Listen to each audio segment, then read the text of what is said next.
তো আজকে সোনম ওয়াংচুকের সাথে দেখা করতে এসছে কেজরিওয়াল, তোমরা দেখতে পাচ্ছ। চাই যত বড় আন্দোলন করুক স্টুডেন্টসরা, মোদিজি কখনোই ধর্মেন্দ্র প্রধানকে রিজাইন করাবে না। কারণ বিস্তারিত বলছি ভিডিওর শেষে।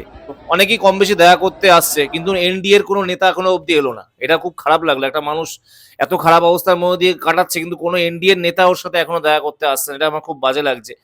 তো ব্যাপারটা হচ্ছে, ওরা যেই কারণে এই আন্দোলনটা করছে, অনশনটা করছে, একটাই উদ্দেশ্য কি, একটাই দাবি, ধর্মেন্দ্র প্রধানকে ইস্তফা দিতে হবে। আমি বলেছি ধর্মেন্দ্র প্রধান কোনোদিনও ইস্তফা দেবে না। মোদি কোনোদিনও ধর্মেন্দ্র প্রধানকে বসাবে না। কেন বসাবে না সেটা আমি কারণ বিশ্লেষণ করছি।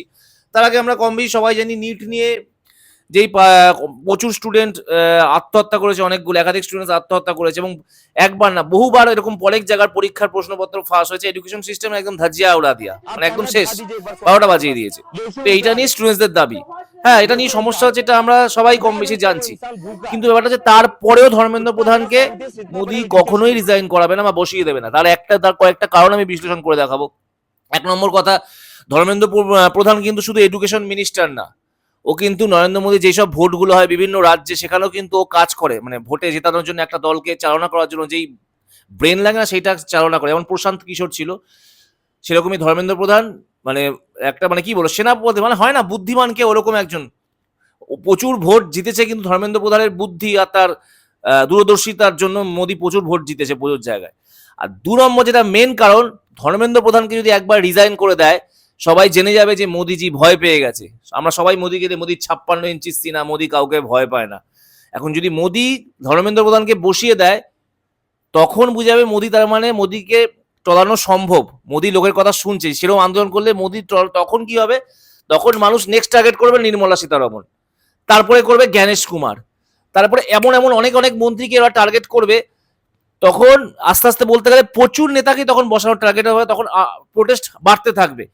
এই একটা কারণ জানে প্রধানমন্ত্রী নরেন্দ্র মোদীজি, তাই জন্য কিছুতেই ধর্মেন্দ্র প্রধানকে বসাবে না। ও যদি একজনকে রিজাইন করিয়ে দেয়, তখন ওর আরো মন্ত্রীকে বসাতে পারে।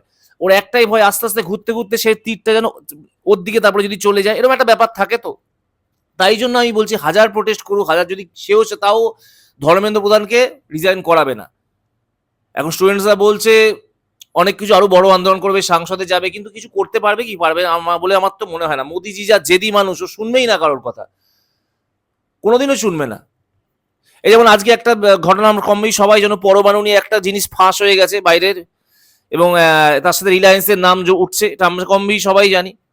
তো আমি আবারও বলছি, স্টুডেন্টসরা এই যে আন্দোলন করছে, অনশন করছে, এইসব দিক মোদি কানই দেবে না।